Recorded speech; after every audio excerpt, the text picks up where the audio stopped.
Have concrete that's settled or uneven? Before you think about tearing it out and replacing it, there's another option. Polyurethane concrete lifting allows contractors to raise and stabilize existing concrete quickly with minimal disruption. Today, we'll walk through the basic process and explain why every step matters. If you're interested in learning more about polyurethane concrete lifting, equipment, or training, be sure to subscribe to the HMI channel to stay up to date on our latest videos. Most concrete doesn't settle because the concrete itself fails. The real problem is what's happening underneath. Over time, water erosion, poorly compacted soils, freeze-thaw cycles, or natural soil movement can create voids beneath the slab. Once the soil can no longer properly support the concrete, sections begin to settle.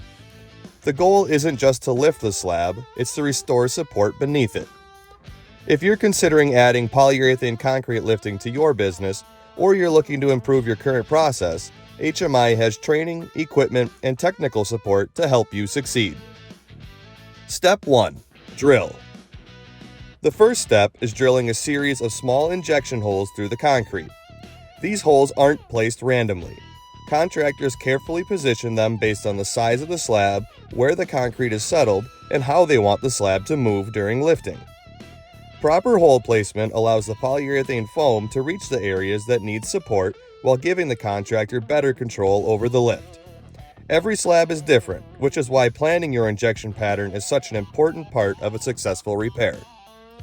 HMI's process uses small 5/8 inch injection holes, minimizing the impact on the finished surface. Step 2. Pump. Next, polyurethane foam is injected beneath the slab.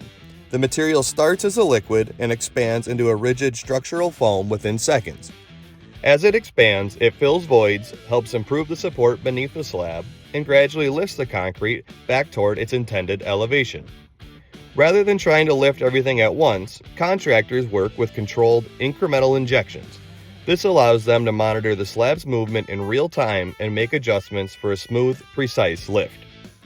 If you're looking for polyurethane foam systems, proportioning equipment, or complete training, visit hmicompany.com to learn more about HMI's complete line of concrete lifting solutions. Step 3. Patch. Once the slab is back in position, the injection ports are removed and each hole is patched. Because polyurethane lifting uses much smaller holes than traditional mud jacking, those repairs are less noticeable, helping maintain a clean, finished appearance.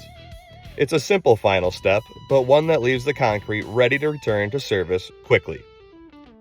That's the basic drill, pump, patch process behind polyurethane concrete lifting. Small, strategically placed holes, controlled foam injection, and a repaired concrete surface that's ready to be used again without the cost and disruption of replacement. If you found this video helpful, give it a thumbs up and subscribe for more concrete lifting tips, equipment walkthroughs, and contractor training videos. To learn more about HMI's polyurethane equipment, materials, and hands-on training opportunities, visit hmicompany.com. If you'd like to speak with one of our specialists about getting started with polyurethane concrete lifting, give us a call at 800-626-2464. Thanks for watching, and we'll see you in the next video.